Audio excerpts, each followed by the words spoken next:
বান্দা যখন সেজদা দেয় তো আল্লাহ তাআলা ওই বান্দা মহব্বত করে পিঠে মাথায় কুদরতি ভাবে আল্লাহ যেন হাত বুলায়,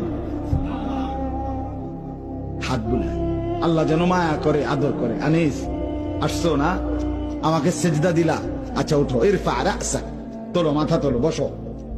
তো বান্দা বসে, তো আল্লাহ তাআলা বলে আচ্ছা তো আর কিছু বলবা? তো বান্দা বলে আত্তাহিয়াতু লিল্লাহ ওয়াসসালাওয়াতু ওয়াত-তাইয়্যিবাত। আল্লাহ বলে আচ্ছা আমার প্রশংসা করছো, ঠিক আছে, খুশি হলাম, আর কিছু? তো বান্দা এবার বলে আল্লাহুম্মা সাল্লি আলা মুহাম্মদ ওয়া আলা আলি মুহাম্মদ, মানে পুরাটা আর কি। তো এবারে আল্লাহ বলে মাশাআল্লাহ, আমার বন্ধুর প্রতি দুরূদ পড়লা, আমি তাতেও খুশি হলাম, আর কিছু বলবা?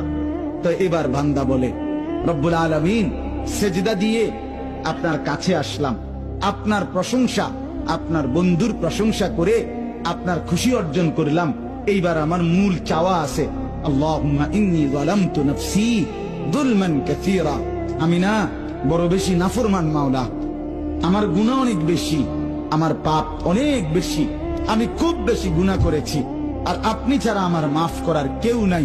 এখন আপনার এত কাছাকাছি হয়ে আমি আল্লাহ আপনার কাছে মাফ চাই, ফাগফিরলি মাগফিরাতাম মিন ইনদিক, আপনি আমারে মাফ করে দেন। খোদার কসম, রব্বুল আলামিন বলে দরজায় দাঁড়িয়েও যদি কোন দুনিয়ার কারো কাছে, কোন ব্যক্তির দাতার কাছে, দুনিয়ার কোন দানশীলের কাছে দুয়ারে দাঁড়িয়েও যদি কেউ হাত পাতে, সে তো তাকে ফিরায় দেয় না। আর আমি যার মাথায় হাত বুলাইলাম, মার পিঠে হাত বুলাইলাম, আমার এত কাছে আইনা বসাইলাম, তাকে আমি ফিরায় দেব কেন? যা তোকে মাফ করে দিলাম। এই জন্য নামাজের সালাম ফিরাইয়েই সে আবার হালকা আওয়াজের সাথে সাথে বলে আল্লাহু আকবার। মানে কি আল্লাহু আকবার? অর্থ হইল ভাই সাহেব, আল্লাহু আকবার, আমার আল্লাহ বড়, আমার আল্লাহ আমারে মাফ করে দিছে।